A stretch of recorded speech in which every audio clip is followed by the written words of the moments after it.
Today we cover weeks 3 and 4 of my first month learning to be good at aquascaping. Here's one of the trays I mentioned in a previous video where I was attempting to grow plants immersed. I used the same Kellogg potting soil that I put in the tank, misted daily, didn't really see much growth with artificial light or sunlight through the window.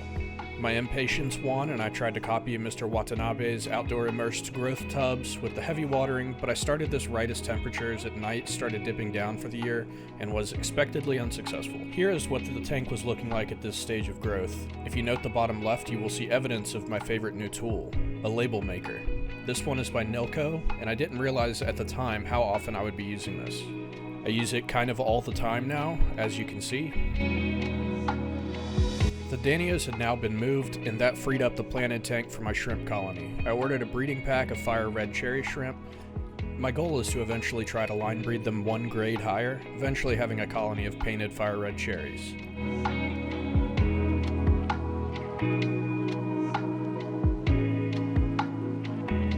Here you can see the shrimp getting used to their new home. You can also see the very distinct lack of surviving Monte Carlo and S. repens.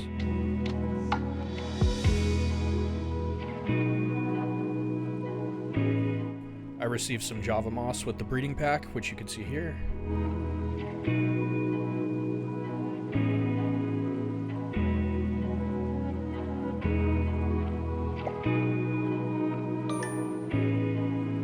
This is a microworm culture that I ordered, of which 0 microworms were still living in either the main or backup culture I received. Unfortunately, they just made my room smell terrible and didn't have worms, so the cultures got tossed after some time spent waiting to see if worms would emerge from my potato cultures. I felt like a genius discovering that this deli container nested perfectly in the Walmart 1-gallon container. I have 0 application for this currently, but at some point in the future, maybe I will figure out something clever. Here is a vinegar eel culture I also received a destroyed culture for. I eventually spam purchased vinegar eels from several sellers, and it ended up with some living nematodes, which are now in 4 colonies because I'm terrified of losing them and having to deal with ordering more live food cultures. Sneak peek of a short video coming in the future. Detritus worms are absolutely loving my inability to keep some of these plants alive.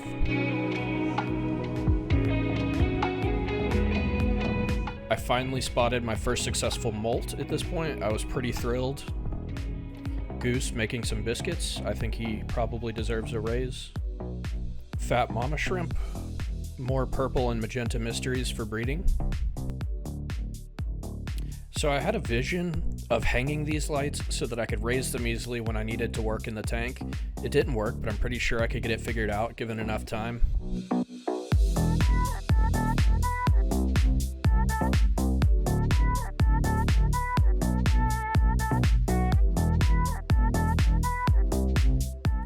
Someone stole my debit card and started draining my account approximately $9 at a time. I added some slate pieces to help accent the Siriu. Shout out Small World Slate and Stone, it's pretty good stuff. Magenta snail getting pretty big. Got some Subwassertang slash Süßwassertang. At this point I just went nuts and bought a ton of S. repens and Monte Carlo because I was determined to get this stuff rolling in the tank.